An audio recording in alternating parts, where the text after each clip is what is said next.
Growing up in a large family, I was always the odd one out, the black sheep, as they say. My three siblings, Robert, Jessica, and Michael, were all successful in conventional ways. Robert became a surgeon, Jessica a corporate lawyer, and Michael followed in our father's footsteps as a financial advisor. Meanwhile, I chose to pursue photography, something my parents considered a hobby rather than a career. "Photography won't pay the bills, Eleanor," my father would say, with that disappointed look I'd grown accustomed to over the years. "You need a real job, something stable." But I knew what I wanted. Despite their disapproval, I moved to New York after college, rented a tiny apartment in Brooklyn, and started taking freelance photography jobs wherever I could find them. It wasn't easy. Sometimes I'd eat ramen for days straight just to make rent, but I was following my passion. For the first few years, my family would call regularly, each conversation inevitably steering toward when I'd grow up and find a real career. Eventually, the calls became less frequent. I'd still visit for major holidays, sitting quietly at the dinner table while everyone discussed their impressive accomplishments, barely acknowledging my presence, except to ask when I'd come to my senses. Last Thanksgiving, things reached a breaking point. My brother Michael announced his promotion to senior partner, and my sister Jessica revealed she was pregnant with her second child. When the attention briefly turned to me, my father asked his usual question, "So, Eleanor, still taking pictures?" Before I could answer, my mother chimed in, "Honey, there's an administrative position opening up at Robert's hospital. Maybe you should apply." That's when I snapped. "I'm not interested in administrative work. My photography business is actually doing well. I just booked a major project with National Geographic." The table fell silent. Then my father laughed, actually laughed, and said, "Don't exaggerate, Eleanor. National Geographic doesn't hire amateur photographers who take Instagram pictures of their lunch." I felt my cheeks burn with humiliation. What hurt most was that I wasn't exaggerating. After years of building my portfolio and networking, I had indeed secured a contract with National Geographic to document urban wildlife adaptation in major US cities. It was my big break, the validation I'd been working toward for years. But they didn't believe me. They never did. I left early that night, and for the first time, I didn't say goodbye to anyone. On the train ride back to the city, I made a decision. I wouldn't chase their approval anymore. I would focus on my work and the people who actually supported me.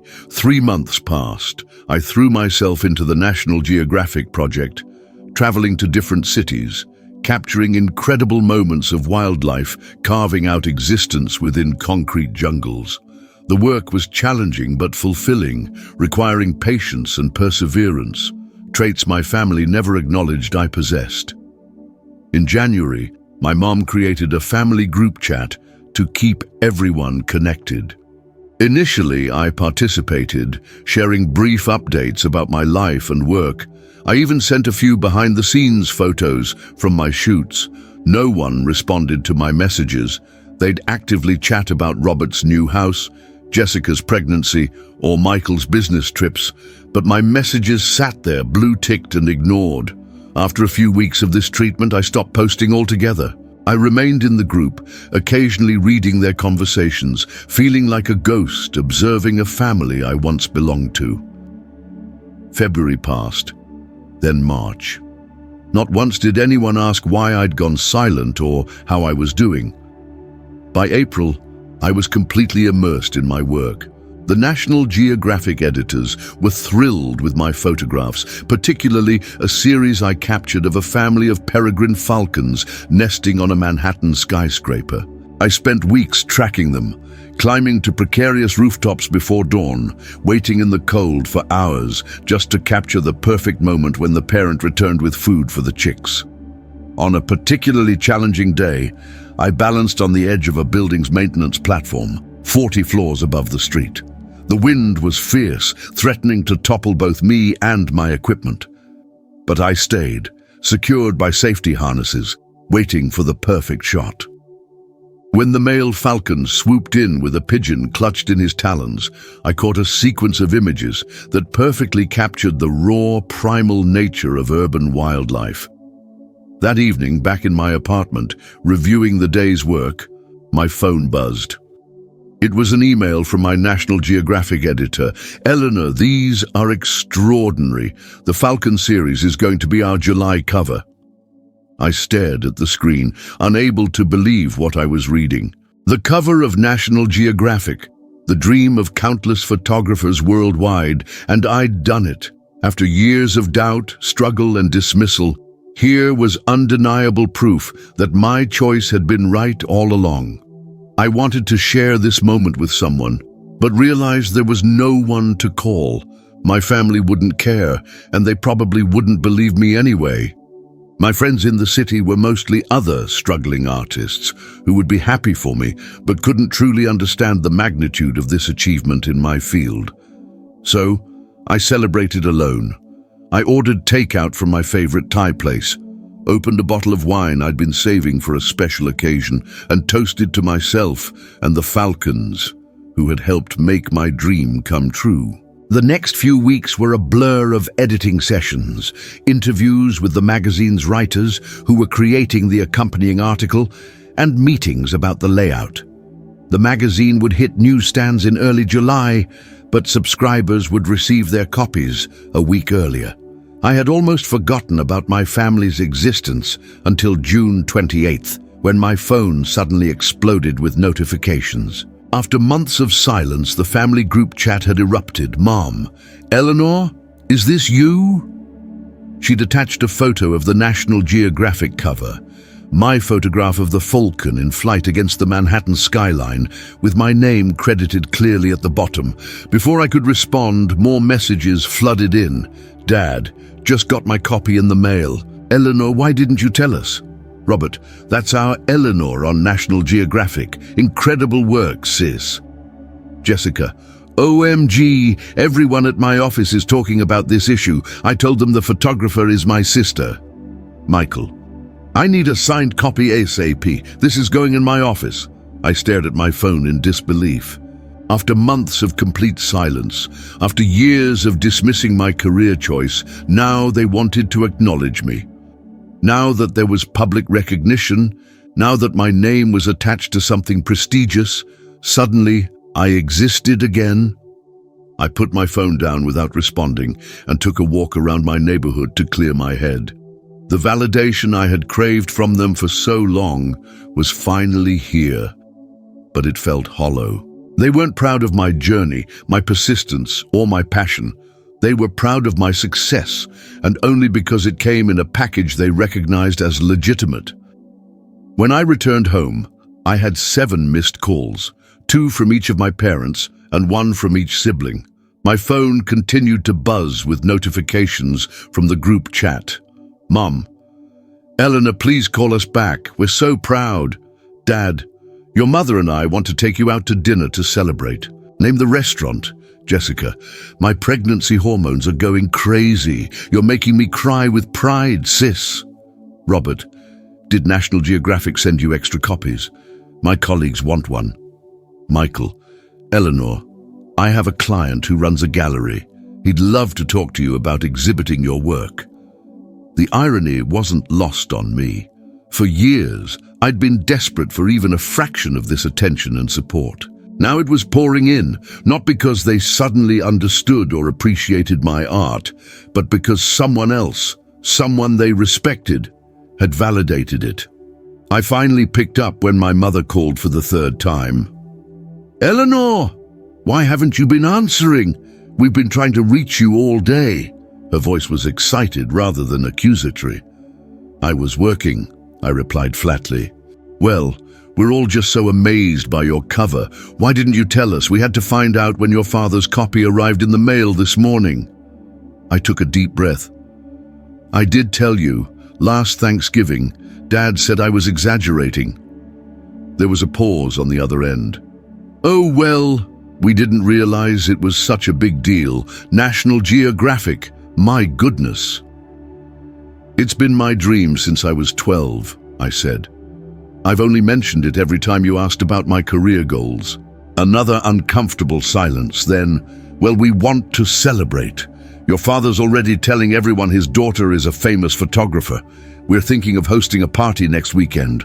Could you come home? I closed my eyes, feeling a complex mix of emotions. Part of me wanted to refuse, to tell them they'd lost the right to celebrate my success after years of undermining me. But another part, the part that had always longed for their approval, felt a pull toward reconciliation. I'll think about it, I said finally. I have a busy schedule with the magazine release. Of course, but do try to make it. Everyone wants to see you. After hanging up, I received texts from each of my siblings, all suddenly interested in my life and work. Robert wanted to know if I could photograph his kids. Jessica asked if I could recommend a good camera for her husband who was getting into photography. Michael wondered if I'd be interested in taking corporate headshots for his firm. It was as if a switch had been flipped. Overnight, I had transformed from the family disappointment to the family star. The change felt disingenuous, opportunistic. The next day, I agreed to a video call with all of them. Their faces appeared on my screen, all smiles and excitement, so different from the pitying looks I'd grown accustomed to. "There she is," my father boomed. "National Geographic star photographer." "We've been telling everyone," my mother added. "Mrs. Peterson from next door couldn't believe it. She's ordered a subscription just to get your issue." I nodded, unsure how to respond to this sudden outpouring of pride. "So," my father continued, "we're thinking of throwing a party next Saturday. Nothing too big, just family and close friends. Your mother's already started planning the menu." "I appreciate the thought," I said carefully, "but I'm not sure I can make it. The magazine has several events planned around the release." Their faces fell in unison. "But this is important," my mother protested. "The whole family wants to celebrate you." "Where was this celebration when I was struggling?" I asked quietly. "Where was this support when I was working 3 jobs to pay rent while building my portfolio? Where were the encouraging texts when I shared my work in the family chat and everyone ignored me?" The screen went quiet. My siblings looked away, and my parents exchanged uncomfortable glances. "We always supported you," my father said defensively. "We just worried about your future." "No," I corrected him. "You tolerated my choice while constantly pushing me to do something else. That's not support." "We didn't understand," my mother admitted. "We didn't see how serious you were about photography." "You never tried to see," I replied. "And now that other people are recognizing my work, suddenly you're interested." "That's not fair," Robert interjected. "We're genuinely proud of you." "Are you proud of me, or are you proud to be associated with my success?" I asked. "Because there's a difference." No one had an answer for that.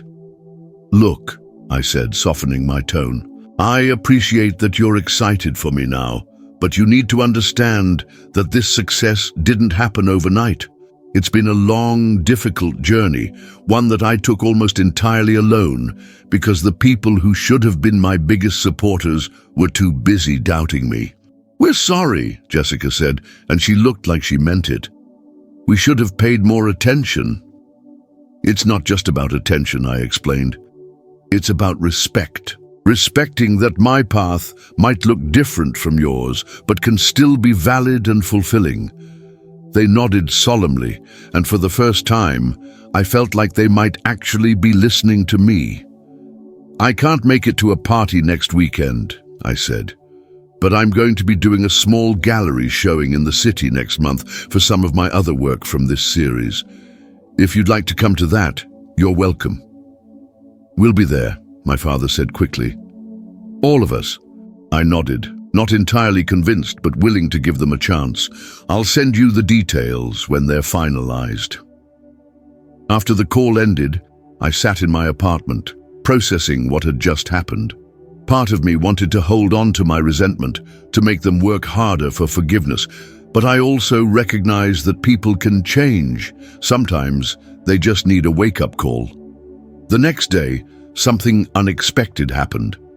My phone pinged with a notification from the family group chat. It was my father. "Eleanor, your mother and I have been thinking about what you said. You're right. We didn't support your choice the way we should have. We were wrong. I've spent the morning looking through the photos you've shared over the years that we barely acknowledged. They're extraordinary. I'm sorry it took external validation for us to see what was right in front of us all along. We're proud of you not just because of the magazine cover, but because of your talent, dedication, and courage to follow your own path despite our doubts." The days following my father's message brought a shift in our family dynamic. Instead of the usual silence, my phone regularly lit up with thoughtful texts from my siblings and parents. My mother sent me old photographs she'd found of me as a child with my first camera, a plastic yellow Kodak my grandfather had given me for my 8th birthday. Robert shared an article about wildlife photography he'd come across. Jessica asked genuine questions about my techniques and creative process. It was strange, like getting to know my family for the first time. Part of me remained guarded, waiting for them to revert to their old dismissive patterns. But another part cautiously welcomed this new chapter. A week before my gallery showing, I received a package from Michael. Inside was a beautifully framed photograph, one I'd taken years ago during a family vacation to Maine. It was a simple shot of our family dock at sunset, the weathered wood extending into the still water, golden light reflecting off the surface. I remembered taking it during a particularly difficult weekend, when my parents had spent hours questioning my life choices. Photography had been my escape that evening. A note accompanied the frame. "Found this in my old email. You sent it to me 5 years ago, and I never told you how beautiful it was. It's been my computer background for years.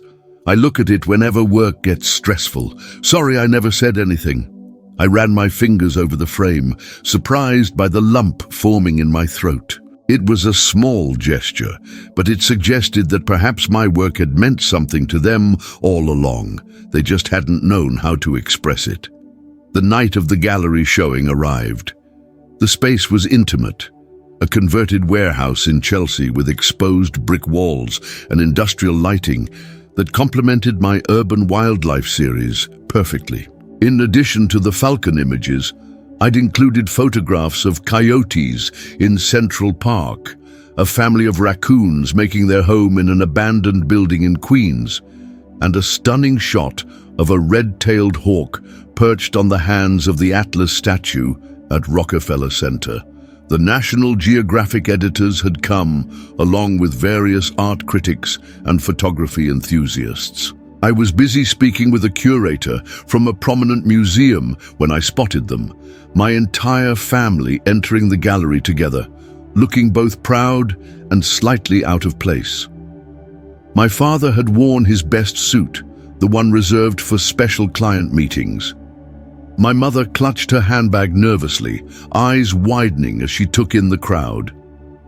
Jessica, visibly pregnant now, was holding her husband's hand while Robert and Michael scanned the room, clearly searching for me. I excused myself from my conversation and walked over to them. For a moment, we all stood in awkward silence. "You came," I said finally. "We wouldn't miss it," my father replied, his voice gruff with an emotion I rarely heard from him. "I wasn't sure you'd make the trip." "Eleanor," my mother said, reaching for my hand. "This is important." Before I could respond, Michael pointed to one of my photographs, a mother raccoon teaching her babies to navigate a fire escape. "That's incredible. How long did you wait to get that shot?" "3 nights," I replied. "I set up on the roof of the building across the street. It was freezing." "Worth it," Robert said with genuine admiration. "The detail in their fur, the way you captured the light, it's extraordinary." I felt something loosen in my chest as I led them through the exhibition, explaining each photograph's story, the challenges, the technical aspects, the moments of discovery. They asked thoughtful questions, expressed genuine interest. Jessica even took notes on her phone when I explained certain techniques. What struck me most was the way they engaged with the other attendees. When a magazine editor commented on my work, my father didn't jump in to take credit or make connections. Instead, he simply said, "She's always had an incredible eye for beauty in unexpected places." Later, as we gathered near a quiet corner of the gallery, my mother touched my arm. "Would you take us around the city sometime? Show us some of these places where you photograph the wildlife? I had no idea New York had such diverse creatures." The request surprised me.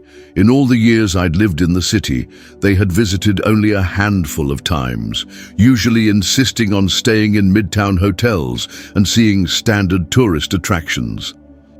"I'd like that," I said, meaning it. As the evening wound down, the gallery owner approached with a middle-aged couple. "Eleanor, these collectors are interested in purchasing the entire Falcon series." I spent several minutes discussing the work with them, and by the end of our conversation, they had indeed purchased all 5 photographs from the series for a sum that would cover my rent for the next year. When they walked away, I turned to find my family staring at me with wide eyes. "That was substantial," my father said, clearly impressed by the price the collectors had paid. I couldn't help the small smile that formed. Photography pays the bills after all. He had the grace to look embarrassed. I was wrong about that, about a lot of things. The gallery showing wrapped up around midnight. As we stood on the sidewalk outside, the cool night air a relief after the crowded space, my family surprised me again.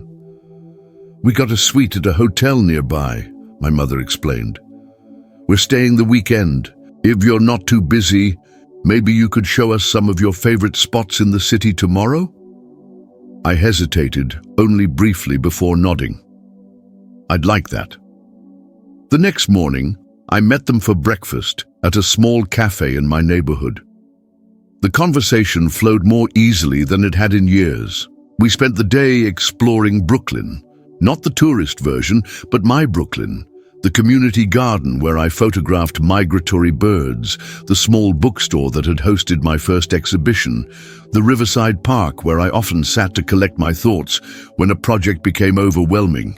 As we walked along the promenade, watching the sunlight play across the Manhattan skyline, my father fell into step beside me while the others walked ahead. "I need to apologize properly," he said, his eyes on the horizon. "The way we treated your career choice, the way I treated it, was wrong."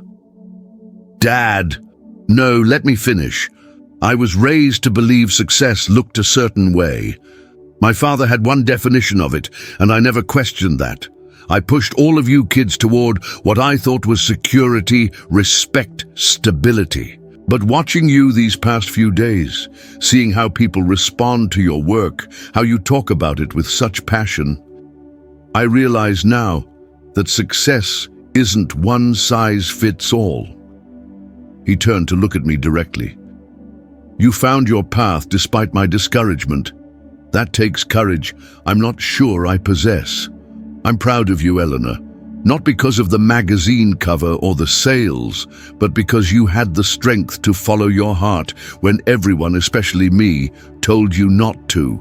I swallowed hard, unprepared for the raw honesty in his voice. "Thank you, that means a lot." "I just wish," he continued, "that I hadn't wasted so many years being blind to what was right in front of me." "We're here now," I said softly. "That's what matters." Later that evening, we gathered in their hotel suite. Jessica had ordered takeout from places I'd recommended, and Michael had brought several bottles of wine. As we ate and talked, my mother suddenly said, "I want to see more of your work, not just the published pieces, but everything. The ones that didn't make the cut, the ones you took just for yourself." I pulled out my tablet and began scrolling through my portfolio, thousands of images spanning the past decade. There were the expected wildlife shots, but also street photography, portraits of interesting strangers, abstract architectural studies, landscapes from my travels. "You took all of these?" Robert asked, amazed by the volume and diversity. "Photography isn't just my job," I explained. "It's how I process the world. I see things differently through a lens. It helps me make sense of everything." "Show us," Jessica said. "Teach us to see what you see." The request touched me deeply. We spent the next hour with me explaining composition, light, the decisive moment, basic photography concepts that transformed how they viewed the images. By the end, they were pointing out elements I hadn't consciously included, finding meanings and connections that surprised even me. "You know," Michael said as the night grew late, "I think I understand now why you couldn't give this up. Even when we pressured you, it's not just taking pictures, it's your language, the way you communicate with the world." I nodded, surprised by his insight. "Exactly. That's exactly it." As they prepared to leave the following day, my mother handed me a small package. "We wanted you to have this," she said. Inside was a leather-bound journal with my name embossed on the cover. When I opened it, I found it was filled with printed copies of every photograph I'd ever shared with them over the years, the ones they'd barely acknowledged, along with newly written comments from each family member about what they now saw in each image. "We can't change how we responded before," my mother explained, "but we can show you that we see you now." I hugged her tightly, unable to find the right words. As we said our goodbyes, plans were already forming for my visit home the following month. But this time, it wouldn't be the dreaded obligation it had always been. This time, I would be bringing my cameras, and they would be showing me their world with new eyes. Eyes that finally understood my vision. The month following my family's visit passed in a whirlwind of activity. The National Geographic issue hit newsstands nationwide, and suddenly my inbox was flooded with interview requests, commission offers, and inquiries from galleries around the country. My social media following exploded overnight, with thousands of photography enthusiasts and wildlife advocates discovering my work. Amidst this professional chaos, I noticed a subtle but significant change in my family dynamics. Our group chat transformed from a space where I felt invisible to a place of genuine connection. My siblings shared articles about urban wildlife conservation efforts they'd come across. My mother sent daily messages of encouragement, and my father, most surprisingly of all, began asking thoughtful questions about my creative process. 3 weeks after their visit, I received an unexpected call from my father. "Eleanor," he said, his voice unusually hesitant. "I've been thinking about something. Would you be willing to come home next weekend? There's something I'd like to show you."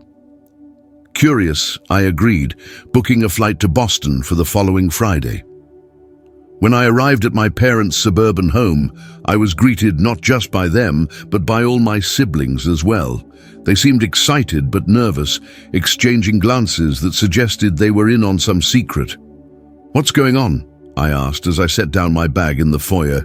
"Come with me," my father said, leading me down the hallway toward his study, a room that had always been his private sanctuary, the place where he conducted business calls and managed the family finances.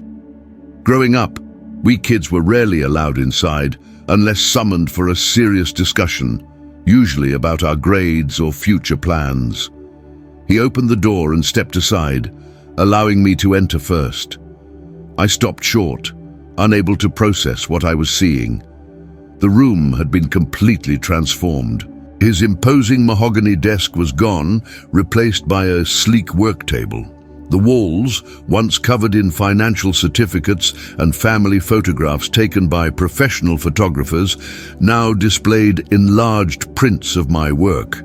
Not just the recent National Geographic series, but images dating back to my college days and early career. In the corner stood a high-end printer and a matting station. A bookshelf was filled with photography books, many focusing on wildlife photography and conservation efforts. "Dad, what is this?" I asked, turning to find my entire family watching from the doorway. "It's for you," he said simply, "a workspace when you visit. But also—" He hesitated, looking uncharacteristically uncertain. "It's for me too. I've signed up for photography classes at the community college." I stared at him, sure I had misheard. "You what?" He smiled sheepishly. "Seeing your work through new eyes, understanding what goes into creating those images, it awakened something in me. I used to take photographs when I was young, before I went into finance. Nothing serious, just a hobby. But I loved it. Somewhere along the way, I convinced myself it wasn't important." "So you're taking classes?" I was still trying to process this revelation. He nodded. "Just beginner stuff. Your mother thinks I'm having a late-life crisis." He chuckled. "Maybe I am. But I'd like to learn, and I thought, when you visit, maybe you could teach me some things." That weekend became a turning point in our relationship. We spent hours discussing a website my siblings had created for me, an educational platform for workshops, online courses, and conservation initiatives.